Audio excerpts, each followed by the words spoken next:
À l'été 1940, un ancien dirigeant de General Motors, du nom de William S. Coodson, reçoit un appel du président Franklin D. Roosevelt. Coodson touchait alors l'un des salaires les plus élevés du monde des affaires américains. Pourtant, Roosevelt lui demande de tout abandonner pour un poste gouvernemental rémunéré exactement $1. Coodson accepte sans la moindre hésitation. Sa mission, métamorphoser l'industrie américaine en ce que Roosevelt désignera bientôt comme le grand arsenal de la démocratie. Mais les sceptiques à Washington et en Europe affirment que c'est impossible. Selon eux, les usines automobiles fabriquent des Chevrolet et des Buick. Pas des bombardiers, ni des chars. 3 ans plus tard, dans un immense complexe industriel de Flint, Michigan, les ouvriers de Buick achèvent les dernières finitions sur une machine qui va démentir ces sceptiques de manière spectaculaire. Ce n'est pas une berline de luxe, c'est un chasseur de chars.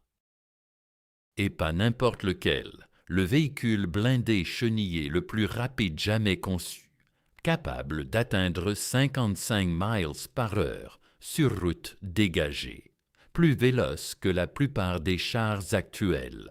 Ses concepteurs le surnomment un hot rod pour le champ de bataille. L'armée l'appellera M18 Hellcat.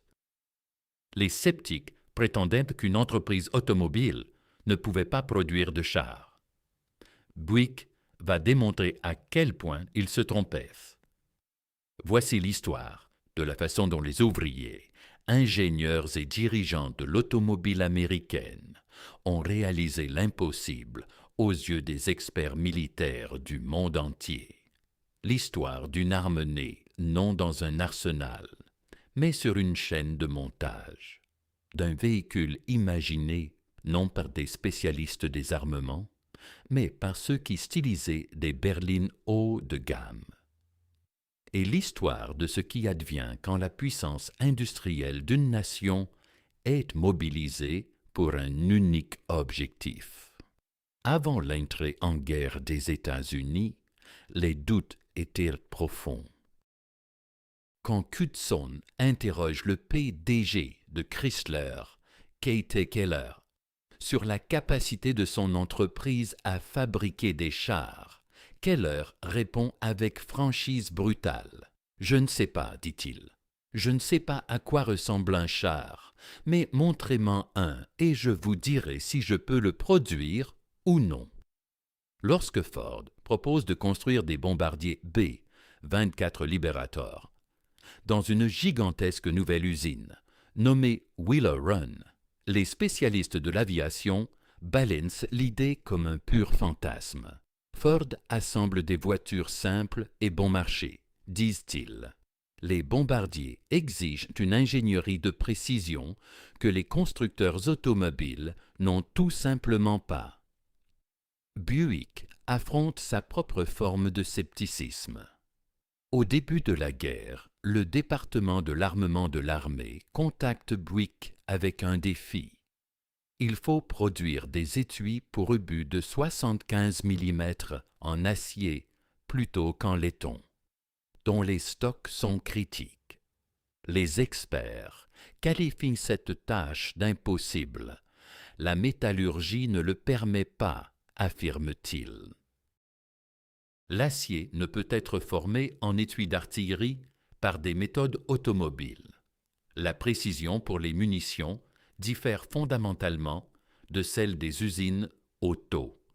Les étuis doivent résister à des pressions extrêmes sans rompre.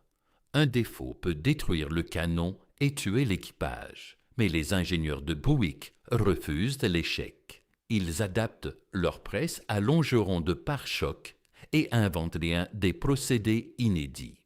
À la fin de la guerre, Buick a fabriqué 2 424 000 étuis en acier, plus de 300 000 par mois, tous surpassant les normes de l'armée.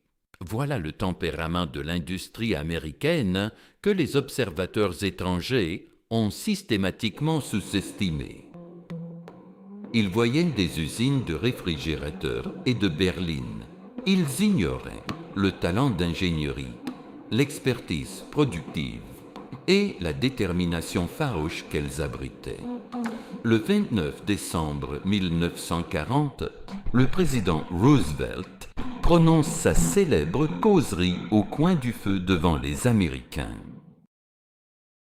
Popon, nous devons devenir le grand arsenal de la démocratie, proclame-t-il. Pour nous, c'est une urgence aussi grave que la guerre elle-même. Roosevelt perçoit ce que ses détracteurs méconnaissent, toutes les chaînes de montage qui crachent des millions de voitures peuvent même fabriquer les armes victorieuses. Les ouvriers qui montent des moteurs Buick peuvent en concevoir pour bombardiers et chars. Il suffit de les orienter. Roosevelt s'adresse directement aux Américains via leur radio.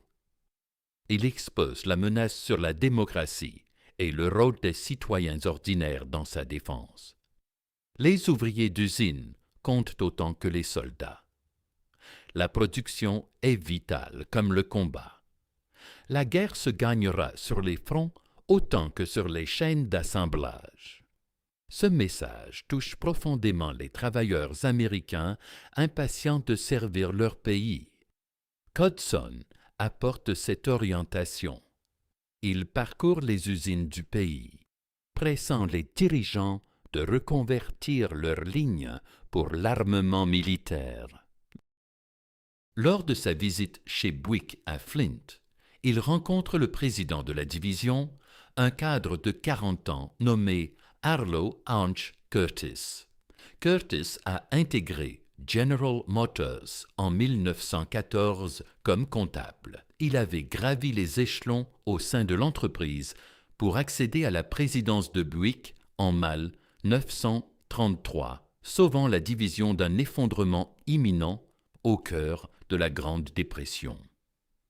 Désormais, Knudson lui demandait de métamorphoser Buick en une usine d'armement inédite. Curtis releva le défi sans hésiter. En janvier 1941, l'armée attribua à Buick un contrat majeur pour des moteurs d'avion.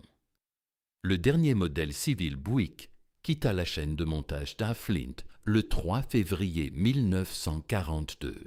C'était une version blackout aux garnitures peintes, le chrome ayant été réquisitionné comme matériau stratégique.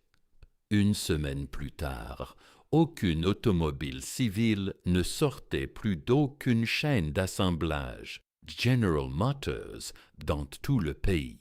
La reconversion fut complète. Curtis mesurait pleinement l'ampleur de leur entreprise. En Maïs, c'est une guerre non seulement des hommes en uniforme, déclara-t-il, mais aussi des ouvriers en bleu de travail, des ingénieurs en chemise courte, des dirigeants à leur bureau. Chaque machine, chaque table à dessin, chaque salle de réunion où se prennent les décisions sur les productions de guerre constitue un poste de combat essentiel à la victoire.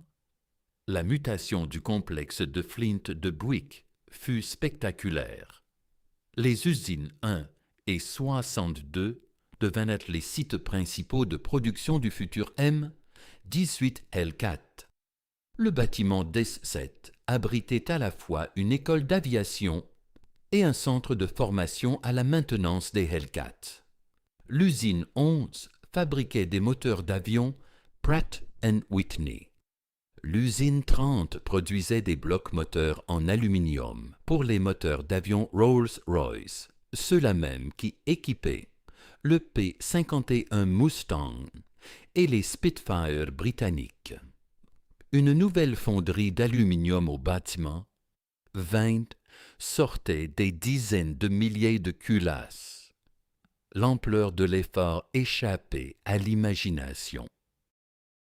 Buick gérait une trentaine de contrats totalisant plus d'1 milliard de dollars en valeur en 1945, soit environ 15 milliards de dollars actuels. Outre les chasseurs de chars, Buick livra 74 797 moteurs radio, Pratt & Whitney pour avions. Il produisit en 3 120 000 culasses en aluminium. Ils fabriquèrent 52 200 blocs moteurs en aluminium pour les moteurs Rolls-Royce d'avion. Ils assemblèrent 19 428 trains motopropulseurs de chars, incluant moteurs, transmission et composants de transmission. Et ils tournèrent des millions d'étuis et de corps d'obus. Aucune voiture civile ne fut construite de février 1942 à septembre 1945. Les ouvriers qui assemblaient autrefois des berlines de luxe forgeaient désormais les armes de la guerre. Nombre d'entre eux étaient des femmes sans expérience préalable des usines. Elles apprirent à souder, à manier les outils machines et à monter des systèmes mécaniques complexes. La révolution de la main-d'œuvre américaine fut aussi profonde que celle des ateliers eux-mêmes. L'idée du M18 Hellcat naquit des décombres de France. En mai 1940, les divisions blindées allemandes avaient fracassé les défenses alliées à une vitesse foudroyante. Le Blitzkrieg prouvait que des formations de tanks masqués pouvaient submerger les positions défensives classiques avant l'arrivée des renforts. Les stratèges militaires américains, témoins de cette débâcle, conçurent des parades. Le chef d'état-major de l'armée, le général George C. Marshall, ordonna la création d'unités anti-chars mobiles spécialisées. Le 27 novembre 1941, 10 jours avant Pearl Harbor, le lieutenant-colonel Andrew D. Bruce prit la tête du centre tactique et de tir des chasseurs de chars à Fort Meade, Maryland. Bruce avait une vision précise. Il voulait un engin plus rapide qu'un char, armé d'un canon supérieur mais allégé en blindage pour privilégier la vitesse. Selon ses termes, un croiseur plutôt qu'un cuirassé. Sa doctrine était audacieuse. Chercher, frapper, détruire. Les bataillons de chasseurs de chars resteraient en réserve au niveau des grands quartiers généraux. Lors d'une attaque de tanks ennemis, ils fonceraient à pleine vitesse pour les intercepter. Grâce à leur mobilité, ils contourneraient les flancs adverses, tireraient depuis des positions d'embuscade, puis se repositionneraient avant toute riposte. La vitesse assurait la survie. Le blindage n'était qu'un poids superflu. Cette philosophie renversait tout ce que l'armée avait retenu des leçons de la guerre blindée. Les chars classiques encaissaient les coups grâce à leur épaisse cuirasse protégeant les équipages. Bruce prônait l'inverse, des véhicules si véloces que les tireurs ennemis ne pourraient les viser. Des équipages victorieux par la manœuvre, non par la protection. Les chasseurs de chars existants ne répondaient pas aux exigences de Bruce. Le M10 Wolverine était trop lourd et trop lent, basé sur le châssis du Sherman avec un blindage épais limitant sa vitesse maximale à environ 30 miles par heure. Le M36 Jackson emportait un canon 90 mm plus puissant, mais pâtissait des mêmes faiblesses en mobilité. Bruce écarta ces deux modèles comme des compromis insuffisants. Seule une rupture totale conviendrait. Le développement du M18 progressa à une allure fulgurante. Il débuta avec le T-42 en décembre 1941, équipé d'un canon de 37 mm. ce prototype évolua vers le T-49 en avril 1942, propulsé par deux moteurs automobiles Buick série 60 et armé d'un canon de 57 mm. En novembre 1942, le T-67 voit le jour, équipé d'un canon de 75 mm et subit des essais au champ de tir d'Aberdeen Proving Ground. Puis, en janvier 1943, surgit le T-70, un véhicule quasiment entièrement repensé, doté d'une coque inédite, d'une tourelle nouvelle, d'une suspension différente, d'un moteur transformé et d'une boîte de vitesse placée à l'avant. Ce qui rendait ce processus de conception si atypique, c'était son point de départ. Le schéma fondamental du M18 n'émanait ni des arsenaux militaires, ni des fournisseurs d'armes classiques. Il provenait de l'atelier de design d'Harley Earl chez Buick. Ce dernier occupait le poste mythique de vice-président du design chez General Motors. C'est lui qui inventerait plus tard la Corvette et populariserait les ailerons arrière sur les voitures américaines. Au cours du conflit, son département de style avait été rebaptisé Section Camouflage et Service de guerre. L'équipe d'Earl avait façonné la silhouette extérieure du véhicule, ses motifs de camouflage, ainsi que le célèbre logo Hellcat, représentant un félin sauvage mordant des chenilles de chars broyés, encadré des mots Seek, Strike, Destroy. Les ingénieurs de Buick s'étaient chargés de la partie mécanique, incluant la suspension à barre de torsion, l'intégration du groupe propulseur et la structure de la coque. Une première dans l'histoire.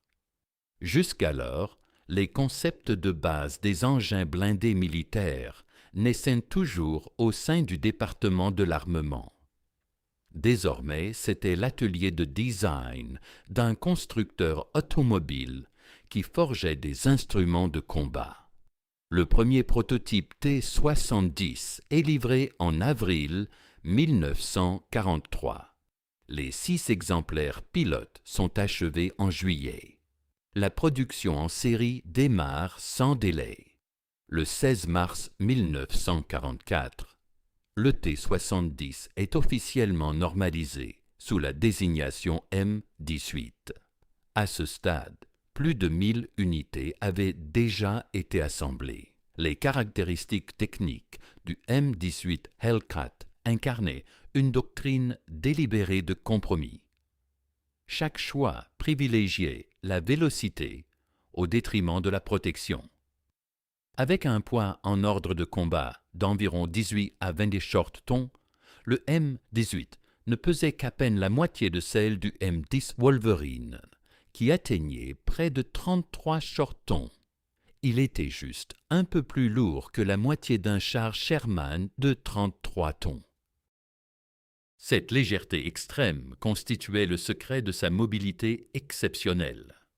Au cœur du M18 trônait le moteur Continental R9 175, un radial à 9 cylindres refroidi par air, adapté des moteurs d'avion. Les premiers modèles de série adoptaient de la variante C1 limitée à 350 chevaux. Les versions ultérieures recevaient la C4 suralimentée, délivrant entre 400 et 460 chevaux, selon qu'il s'agissait de la puissance nominale ou maximale. Le moteur reposait sur des rouleaux d'acier, permettant aux mécaniciens de le débrancher, de le faire rouler hors du véhicule une fois le capot arrière abaissé, et de l'entretenir sans recours à une grue. Une innovation révolutionnaire en matière de maintenance, qui raccourcissait drastiquement les temps d'immobilisation sur le terrain. La boîte de vitesse représentait sans doute l'élément le plus novateur de tout le véhicule. La 9 cents thématique était une automatique à 3 rapports intégrant un convertisseur de couple à 6 éléments. Elle demeurait la seule transmission automatique sur un chasseur de chars de la Seconde Guerre mondiale. Aucun autre pays n'avait rien de tel en service.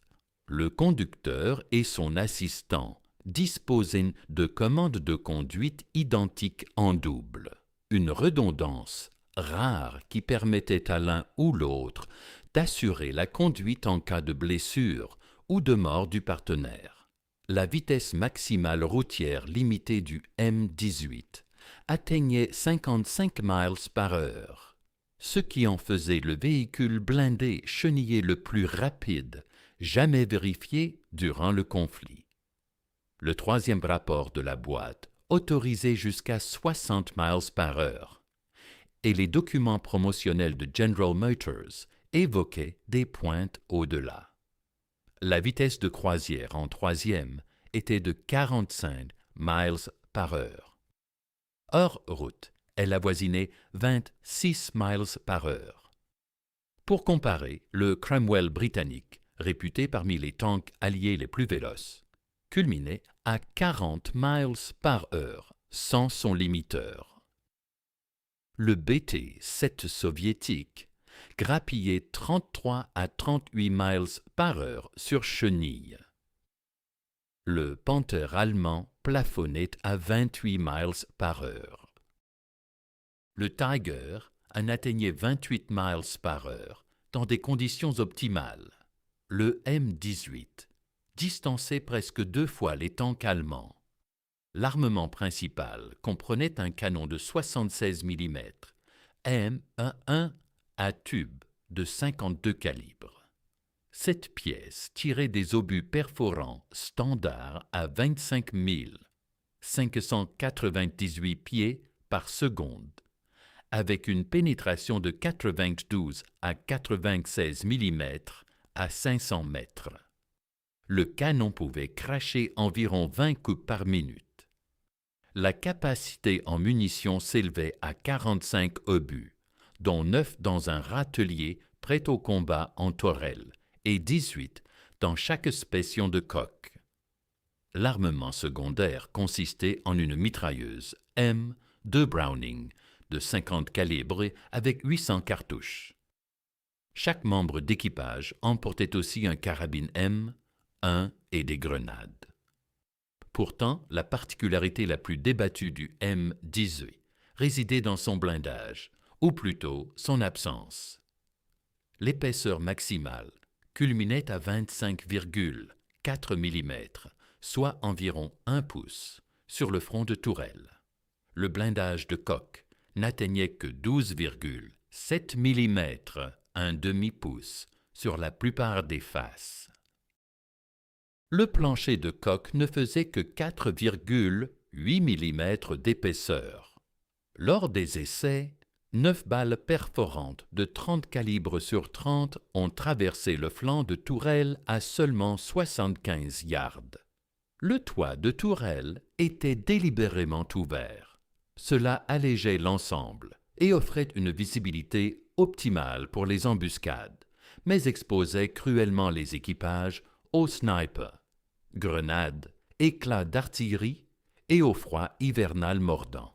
Le moteur refroidi par air aspirait l'air directement via l'habitacle. Les servants décrivaient leur engin comme un immense réfrigérateur blindé. Durant l'hiver rigoureux de 1944 à 1945, ce défaut s'avéra un vrai casse-tête.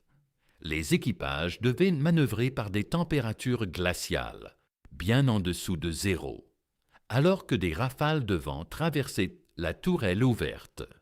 Le risque de gelure planait en permanence. Certains improvisèrent des bâches en towal pour couvrir la tourelle, mais celles-ci entravèrent le fonctionnement du canon. L'armure légère posait non seulement des soucis physiques, mais aussi psychologiques. Les servants de chars lourdement blindés pouvaient en se rassurer grâce à l'acier qui les protégeait. Ceux de la M18 n'avaient pas ce luxe. Ils savaient que quasiment n'importe quelle arme du champ de bataille pouvait percer leur engin. Une mitrailleuse allemande à courte portée risquait de transpercer la coque. Les fusils anti-chars, peu efficaces contre la plupart des blindés alliés, représentaient un danger réel pour la L4. Les équipages ne comptaient que sur la vitesse et les tactiques pour survivre. Aucune erreur n'était permise. La M18 embarquait un équipage de 5 hommes, commandant, tireur, chargeur, conducteur et assistant conducteur. La tourelle était exiguë. La culasse du canon était inclinée à 45 degrés pour laisser de l'espace aux chargeurs manipuler les munitions. Le coût unitaire s'élevait à environ 55 230 $, soit près de 950 000 $ actuels. La capacité de Buick à adapter son savoir-faire automobile civil à la production militaire fut l'un des succès majeurs du programme M18. L'engin fut éprouvé sur le polygone d'essai de General Motors à Milford, avec les mêmes protocoles qu'aux voitures Buick civiles. Les ingénieurs mesurèrent la vitesse maximale sur un ovale banqué asphalté. Ils évaluèrent le confort de conduite sur des pistes à bosses conçues à cet effet. Des épreuves militaires supplémentaires incluaient le franchissement de 6 pieds de dos, l'escalade de murs et les charges contre des obstacles. La transmission automatique torquematique fut sans doute l'innovation technique la plus marquante issue de projet. Élaborée par la division transmission de General Motors à Detroit, sous la houlette de l'ingénieur O'Kelly, elle associait un convertisseur de couple à 6 éléments avec des trains épicycloïdaux à commande hydraulique. Aucun autre chasseur de chars, dans quelque armée que ce soit, n'était équipé d'une boîte automatique. Après la guerre, cette avancée inspira directement la célèbre transmission automatique Dynaflow de Buick, lancée en 1948. Plusieurs sources fiables attestent de ce lien.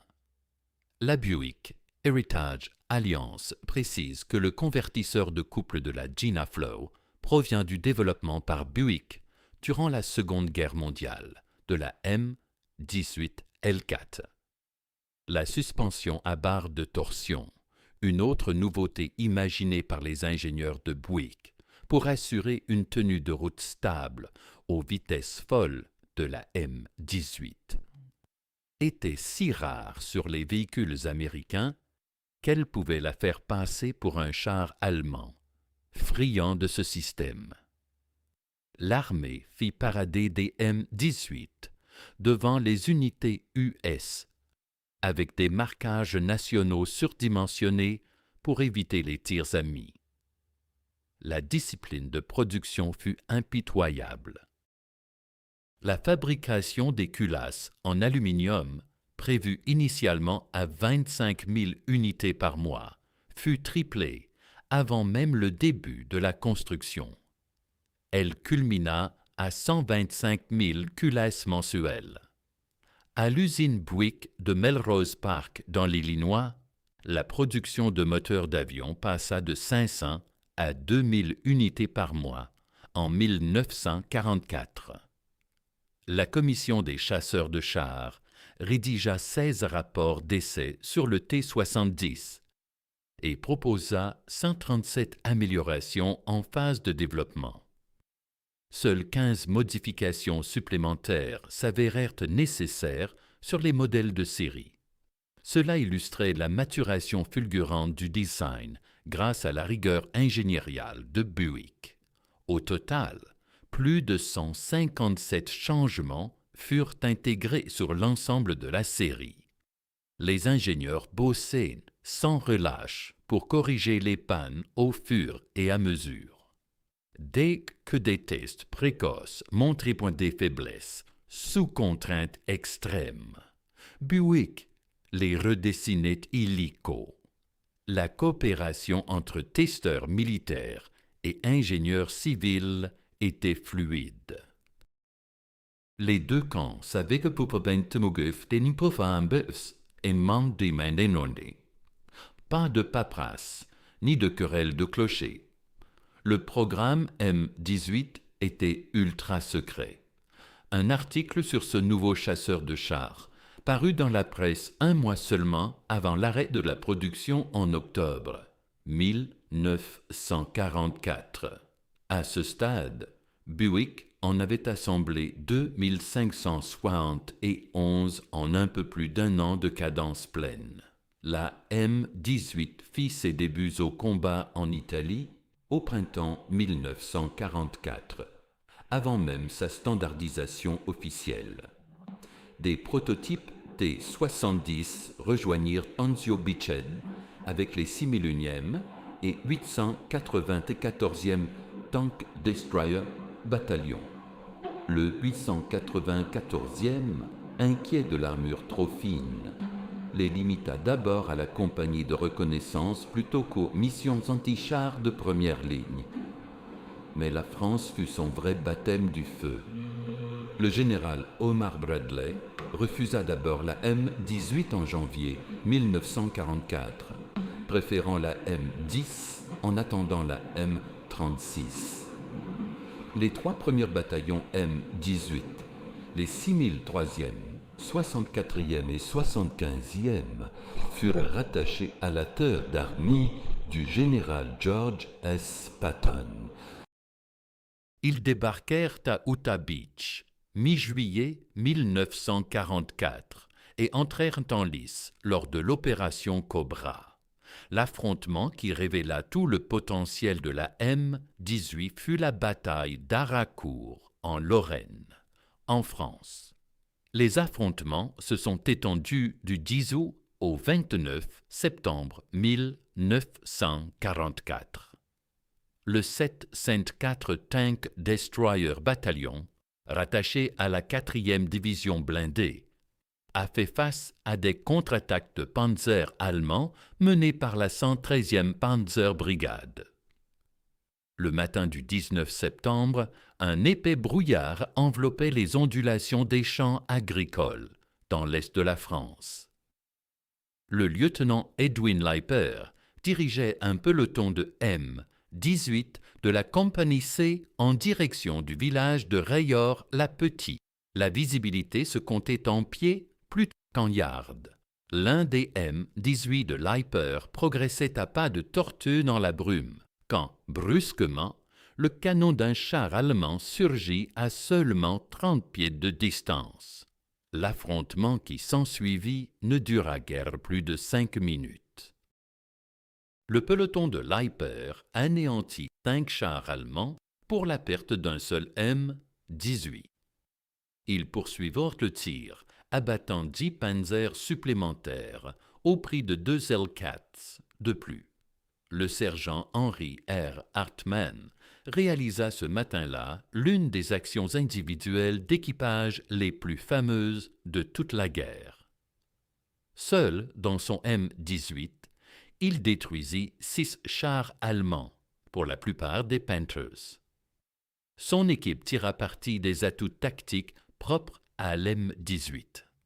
Le brouillard masquait leur déplacement. La tourelle électro-hydraulique de l'M18 effectuait un tour complet à 360 degrés, en seulement 24 secondes, bien plus vite que la plupart des chars ennemis ne pouvaient réagir. À bas régime moteur, les tourelles des chars allemands pivotaient plus lentement, offrant aux servants des Hellcats des instants précieux pour tirer plusieurs obus avant que l'adversaire ne vise. L'équipage de Hartmann perfectionna une méthode de tir entre le mantelet du canon des Panthers et leur plaque frontale, provoquant des ricochets mortels dans l'habitacle du conducteur. Le commandant de la compagnie C, Le capitaine Thomas G. Evans plaça son peloton restant sur une hauteur, dominant une vallée. Lorsque les chars allemands s'engagèrent dans cette trouée, ils tombèrent sous un feu croisé dévastateur.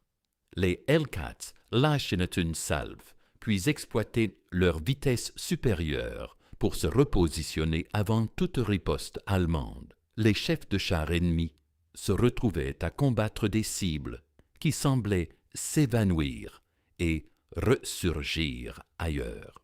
Les tactiques mises en œuvre à Arakat illustraient précisément la vision d'Andrew Bruce lors de l'élaboration de la doctrine des tank destroyers. Les M-18 évitaient le duel frontal avec l'armure allemande. Ils profitaient du relief, frappaient de positions inattendues et s'éclipsaient avant un tir de retour efficace. La vitesse n'était pas seulement un moyen de fuite, c'était une arme offensive permettant aux équipages de contrôler chaque combat. À la fin de la bataille d'Arakat, le 704 THA avait détruit 39 chars allemands pour seulement 4 M-18 perdus et 3 endommagés. Cela représentait un rapport de tués d'environ 10 pour 1. Le commandant du combat commande A de la 4e division blindée déclara sans détour que sans le 704 TH, la 113 Panzer aurait pu anéantir son unité. Le capitaine Evans reçut la Distinguished Service Cross le 22 novembre 1944 près de Moyenvic en France. Lors de cette action, il avait pris le mitrailleuse d'une voiture blindée pour repousser l'infanterie ennemie, puis s'était précipité vers un M-18 immobilisé pour en utiliser le canon et détruire un char adverse. Il obtint aussi la Bronze Star avec Oak Leaf Cluster au fil de la guerre. La bataille des Ardennes fut l'instant unique où l'M-18 accomplit pleinement son rôle doctrinal originel. Ce fut la seule fois où les tank destroyers américains filèrent contrer une offensive blindée allemande massive, comme Andrew Bruce l'avait imaginé. Le 75e Tank Destroyer Battalion, sous le lieutenant-colonel Clifford D. Templeton, fut rattaché à la 101e Airborne Division pour la défense de Bastogne. À Noville, au nord-est de Bastogne, les 19 et 20 décembre 1944, seulement 4 M-18 du 705e soutint l'équipe d'Essobry du 10e Armored Division et le 1er bataillon du 56e Parachute Infantry Regiment face à l'avance de la 2e Panzer Division. La course à grande vitesse sur l'autoroute pour atteindre la position de barrage avant les Allemands fut l'un des rares cas documentés où la vitesse légendaire de l'M-18 fut employée en marche stratégique opérationnelle. Les M-18 filèrent à travers les Ardennes à pleine puissance, arrivant de justesse pour bloquer la tête de pont allemande. La force américaine combinée à Neuville détruisit au moins 30 chars allemands et infligea entre 600 et 800 pertes. La capacité des M-18 à tirer et filer à vive allure en réapparaissant le long de la ligne défensive fit croire aux commandants allemands qu'ils affrontaient bien plus de véhicules que la réalité. 4 M-18 les persuadèrent d'engager une compagnie entière de tank destroyers. Cette confusion freina l'offensive allemande à un moment décisif. La défense de Neuville offrit un délai précieux à la 101e Airborne pour fortifier Bastogne même. Quand le général Anthony McAuliffe répondit par son célèbre « Nuts » à l'ultimatum allemand, les M-18 du 75e figuraient parmi les défenseurs du périmètre. Le mélange de parachutistes, blindés, artillerie et tank destroyer forma une position imprenable pour les Allemands. Le 25 décembre 1944, 18 Panzer 4S de la 15e division de grenadiers Panzer, accompagnés de grenadiers montés, percèrent les défenses du 327e Gleider Infantry aux abords de Bastonia. Les M-18S et les équipes de bazooka des parachutistes affrontèrent la force allemande et l'éliminèrent complètement. Les 18 chars allemands furent détruits lors d'une contre-attaque coordonnée qui illustra l'efficacité d'une défense combinant les armes. Durant tout le siège de Baston, le 75e anéantit environ 40 chars allemands tout en ne perdant que 6 M-18S. Le bataillon obtint la Presidential Unit Citation pour sa défense de Baston.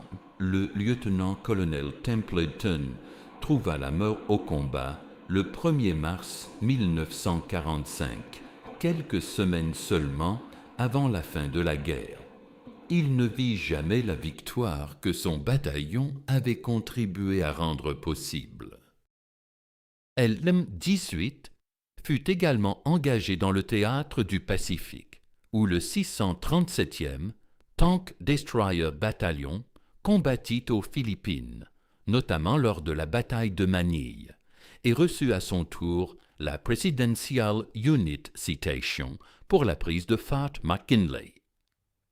Les combats dans le Pacifique différaient fondamentalement des affrontements blindés en Europe. Les forces japonaises disposaient de peu de chars capables de rivaliser avec l'armure américaine.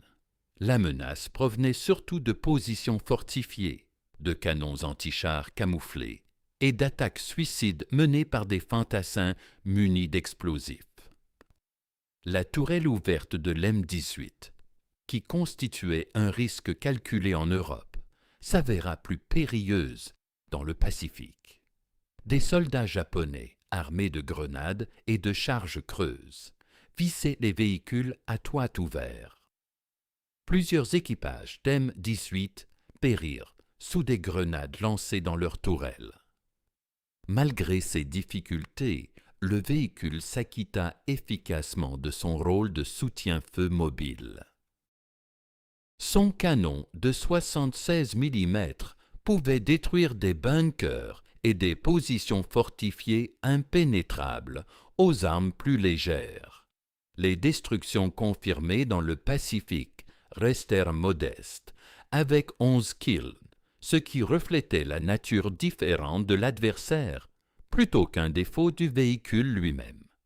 Les statistiques globales de combat de l'M-18 L4 témoignent d'une réelle efficacité tactique. Le nombre total de véhicules ennemis détruits s'éleva à 526. Parmi eux, 498 eurent lieu en Europe, 17 en Italie et 11 dans le Pacifique. Les pertes totales en M18 atteignirent 216 véhicules, pour un ratio global de kills à perte de 2,4 pour 1. En Europe précisément, ce ratio était de 2,3 pour 1. À la force maximale, en mars 1945, 540 M-18S étaient déployés en Europe. Environ 21 bataillons de tank destroyers étaient équipés de l'M-18, dont 12 opéraient en Europe en avril 1945. Ces chiffres conférèrent à l'M-18 le meilleur ratio de kills à perte parmi tous les chars et tank destroyers américains de la Seconde Guerre mondiale. Le canon de 76 mm pouvait détruire de manière fiable un Panzer IV depuis n'importe quel angle. Face à la glacis inclinée de 80 mm du Panther, offrant une protection équivalente à environ 140 mm, l'M18 peinait à longue portée. L'armure frontale de 100 mm du Tiger I posait un défi encore plus grand. Le Tiger II, ou King Tiger, était quasiment invulnérable à l'M18 de face. Les obus perforants à haute vélocité en tungstène amélioraient nettement la pénétration, mais ils manquèrent rien toujours en quantité suffisante.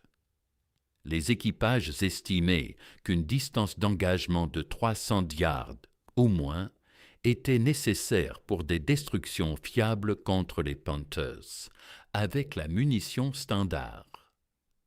Les équipages exprimèrent à la fois admiration et frustration envers leurs véhicules.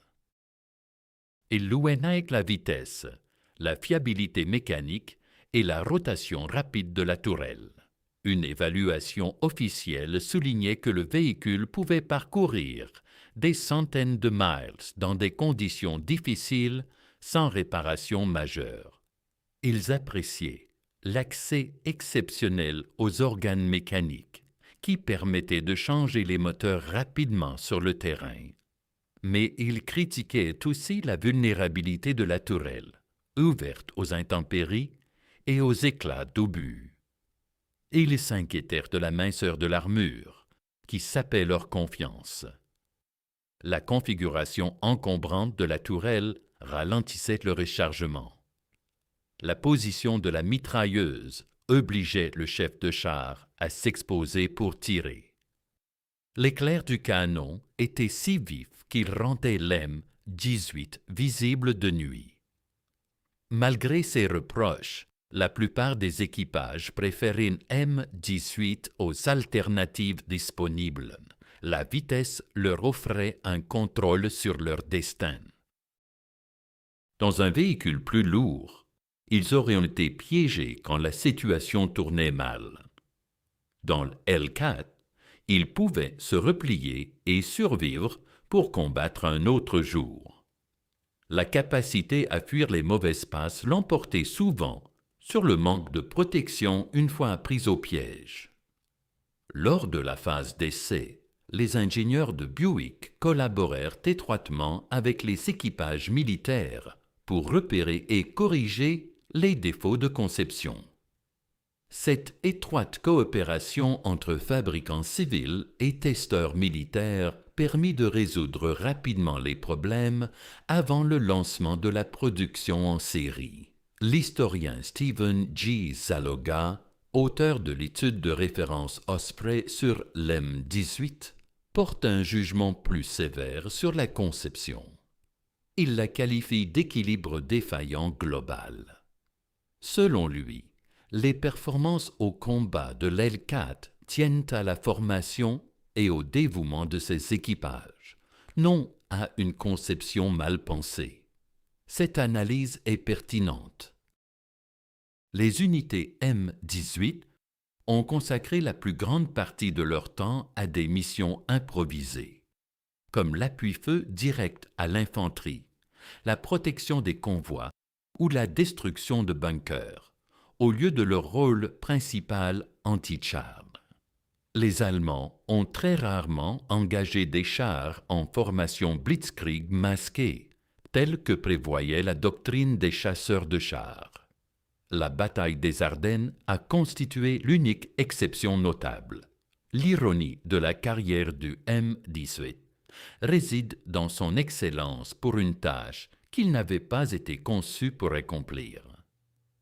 La doctrine « chercher, frapper, détruire » d'Andrew Bruce imaginait des bataillons mobiles filant à travers le champ de bataille pour intercepter des attaques massives de blindés, mais la guerre réelle s'est révélée bien différente. Les blindés allemands étaient généralement déployés en petits groupes au soutien des avances d'infanterie. Les grandes poussées cuirassées de 1940 ne se sont pas renouvelées en Occident. Du coup, les M18 ont été réquisitionnés comme artillerie mobile. Leurs canons de 76 mm offraient un tir direct précis contre les positions fortifiées. Dans cette fonction, la vitesse passait au second plan, face à la précision et à la cadence de tir des pièces. Pourtant, le véhicule s'est montré efficace. Son faible profil le rendait dur à repérer. Son accélération fulgurante lui permettait de bondir d'un abri à l'autre, de tirer et de se replier avant que les artilleurs ennemis ne réagissent. La boîte automatique, mise au point par Buick, facilitait ses manœuvres, même pour des conducteurs peu aguerris. Parmi les chasseurs de chars américains, le M18 tenait une place à part. Il emportait moins de puissance de feu et de blindage que le M36 Jackson, mais surpassait en vitesse et en maniabilité le M10, comme le M36, tous deux montés sur châssis Sherman. Face aux équivalences allemands, les philosophies de conception divergeaient radicalement. Le Sturmgeschütz III, canon d'assaut le plus produit par l'Allemagne, avec plus de 10 000 exemplaires, incarnait l'approche inverse. Doté d'un faible profil, d'un blindage correct de 50 à 80 mm et d'une structure casemate sans tourelle, obligeant le véhicule entier à pivoter pour viser latéralement, il culminait à 25 miles par heure. Le Jag Panther passe pour le meilleur chasseur de chars du conflit chez de nombreux spécialistes. Il arborait un canon destructeur de 88 mm, PAC 43 derrière 80 mm de blindage frontal incliné. Mais seulement 415 unités ont été fabriquées, avec une fiabilité médiocre. Le Jagged Panzer IV proposait 60 à 80 mm de blindage frontal et une puissance de feu redoutable, mais souffrait d'un museau trop lourd et d'une lenteur à 24 milles par heure. L'équivalent conceptuel allemand le plus proche du M18 était la série improvisée MAR, elle aussi à ciel ouvert et faiblement blindée. Ces modèles restaient toutefois des solutions provisoires et à mobilité bien inférieure. L'avantage vitesse du M18 n'était pas anodin, il était révolutionnaire. L'historien Bill Gross notait que le Hellcat passait pour la Hot Rod de la Seconde Guerre mondiale. Pour situer les choses, la plupart des chars allemands de l'époque plafonnaient en Stoppington Mills par heure. Même le char M, un Abrams actuel, se fait distancer par le Hellcat. Une étude de l'armée américaine d'après-guerre concluait que la vitesse maximale brute comptait peu en combat tactique. Ce qui primait, c'était l'accélération, l'agilité et la capacité à changer de position rapidement. Des atouts dont le M18 regorgeait. Cette vitesse s'est avérée stratégique une seule fois, lors de la course désespérée pour atteindre Bastogne, avant que la pointe allemande ne referme l'étau. La vie d'après-guerre du M18 s'est prolongée de façon étonnante. Les États-Unis l'ont retiré du service sitôt la paix revenue, transformant 640 premiers MM-18 en véhicules utilitaires blindés NM-39. Ces transporteurs de fret et de troupes sans tourelle ont servi en Corée. Mais via les programmes d'aide militaire, le M18 a équipé des dizaines de pays. La Yougoslavie en a été le plus gros utilisateur étranger, avec 240 à 260 exemplaires. Baptisé S076. Hellkit, il y a combattu jusqu'aux guerres yougoslaves de 1991 à 1995, soit un demi-siècle après l'arrêt de sa production. Sa rapidité et sa robustesse l'ont rendu précieux bien après l'arrivée de matériel plus récent. Des pièces étaient été prélevées sur des épaves pour maintenir les opérationnels en marche. Un M18 a même été installé sur un train blindé surnommé le Krajina Express, une improvisation saugrenue qui aurait stupéfié les ingénieurs de Buick à l'origine du véhicule. Pendant la guerre du Kosovo, en 1999, des carcasses de M-18 inutilisables ont fait office de leurre pour attirer les frappes aériennes de l'OTAN. Même à la retraite, le L-4 rendait encore service militairement. Taïwan en a acquis environ 200 à 240 selon les sources. Des ingénieurs y ont greffé des tourelles M-18 sur des coques M-42 Duster pour créer le char léger type 64. La Grèce a reçu 127 M-18 complets, dont les tourelles ont été recyclées en emplacement de pièces fixes aux frontières nordiques, une fois les véhicules mis au rencard. D'autres utilisateurs comptaient l'Italie, l'Iran, les Philippines et le Venezuela. La production de guerre de Buick a dépassé le milliard de dollars en valeur de 1945. Après le conflit, Arlo Curtis est resté chez Buick jusqu'à ce que les voitures recommencent à sortir des chaînes, avant d'accepter une promotion. Il est devenu président de General Motors de 1953 à 1958 et a été élu homme de l'année par Time Magazine en 1955. Son leadership durant la guerre avait révélé des talents de dirigeant qui influenceraient General Motors pendant des décennies. La transmission torque-matique donna naissance au DoFlow. La technologie mise au point pour un chasseur de chars devint la base d'une des fonctionnalités automobiles les plus prisées des années 1950. Des conducteurs américains, ignorant tout de la M18L4, roulaient en voitures équipées de transmissions directement issues d'elles. La suspension à barre de torsion de la M18 inspira le design des véhicules militaires modernes. Les principes élaborés par les ingénieurs de Buick pour assurer la stabilité à grande vitesse demeurent pertinents dans le développement actuel des blindés. Bill Gross, qui a restauré une M18 au Sloan Museum de Flint, a médité sur cet héritage. Les hommes et les femmes qui conçurent la L4 et l'assemblèrent sur la ligne Buick à Flint ont grandement contribué à l'effort de guerre et à l'histoire de l'ingénierie militaire.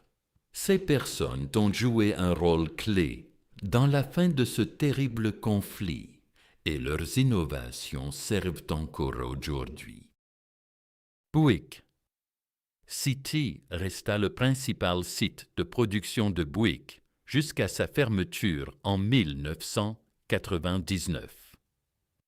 Les bâtiments furent démolis entre 2000 et 2012. Les ouvriers qui avaient fabriqué des chasseurs de chars pendant la guerre reprirent la construction d'automobiles.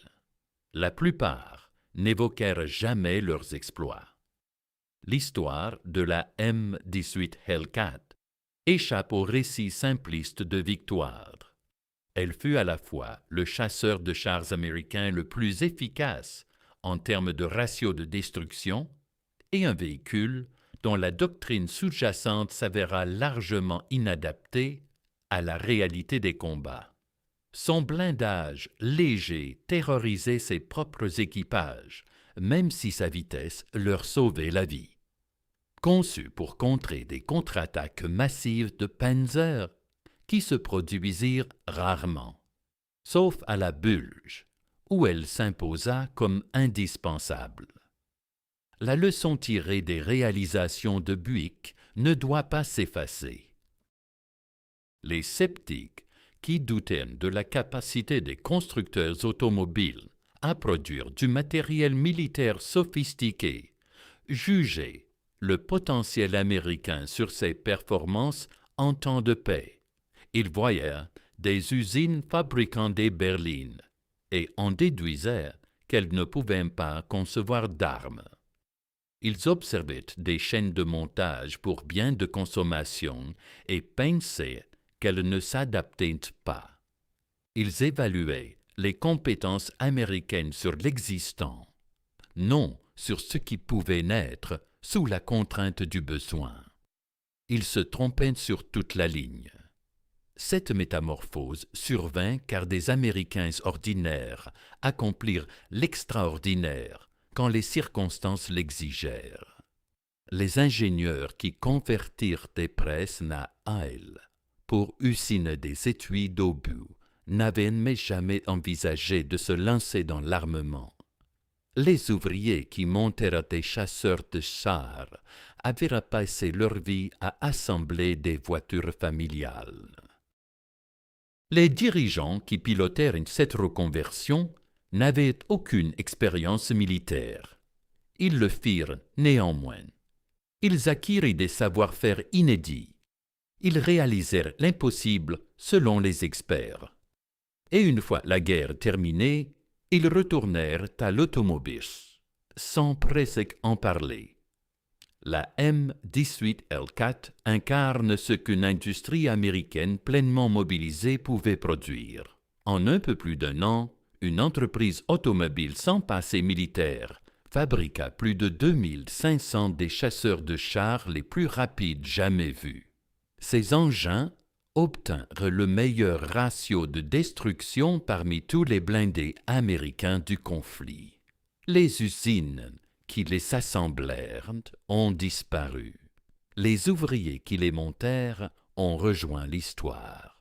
La guerre qu'ils contribuèrent à remporter s'acheva il y a 8 décennies. Mais ce récit compte, car il montre ce qui advient quand l'expertise civile s'applique aux défis militaires. Les gens de Buick n'avaient pas de savoir militaire spécialisé. Ils détenaient du talent en ingénierie, une discipline de fabrication et une volonté farouche de réussir une mission jugée irréalisable. L'histoire ne se répète pas, mais elle résonne. Les nations sous-estiment encore les capacités de leurs adversaires. Les dirigeants confondent encore présupposés et réalité. Les sceptiques de 1940, qui minimisèrent la puissance industrielle américaine, n'étaient pas des sots. Ce étaient des professionnels compétents dont les préjugés l'emportèrent sur les faits. Ils voyaient là l'Amérique qu'ils attendaient et ignoraient celle qui existait vraiment. La M18L4 naquit de cette Amérique, fabriquée par des ouvriers automobiles à Flint, Michigan. Conçue dans un studio de style habitué aux berlines de luxe. Propulsionnée par une technologie qui propulserait plus tard des voitures civiles sur les routes américaines. Ce n'était pas une arme parfaite. Mais c'était précisément ce que l'industrie américaine pouvait créer quand on lui demandait un croiseur plutôt qu'un cuirassé. Les équipages qui combattaient en M18 connaissaient ses faiblesses. Ils savaient que leur demi-blindage n'arrêtait presque rien. Ils savaient que la tourelle ouverte les exposait aux intempéries et aux tirs ennemis, mais aussi qu'ils distançaient tout sur le champ de bataille. Ils savaient que leurs canons pouvaient anéantir des chars allemands à courte portée et que la vitesse, bien exploitée, valait plus que l'armure. À Haraucourt, 4 M18 ont réussi à bloquer une brigade entière de Panzer. À Baston, quelques L4 ont persuadé les Allemands qu'ils étaient confrontés à une armée beaucoup plus nombreuse. Rien de cela n'était dû au hasard. Tout provenait d'un entraînement efficace, de tactiques bien pensées et d'un engin qui, malgré ses lacunes, offrait à ses équipages les moyens indispensables pour agir. L'histoire que vous avez découverte résonne encore aujourd'hui de leçons précieuses.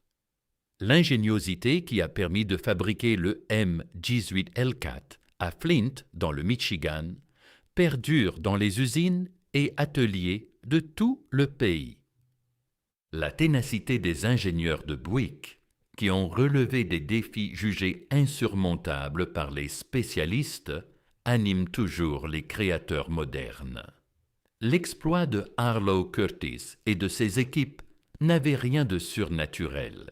Il résultait simplement d'un savoir-faire, d'une rigueur et d'une détermination appliquée à une urgence vitale. Ce potentiel ne s'évanouit pas avec la fin des conflits. Il reste en attente du défi suivant. Le M-Jasus Hellcat démontrait qu'une firme automobile pouvait concevoir un char et le faire surpasser toutes les attentes. Les sceptiques se trompaient à cette époque.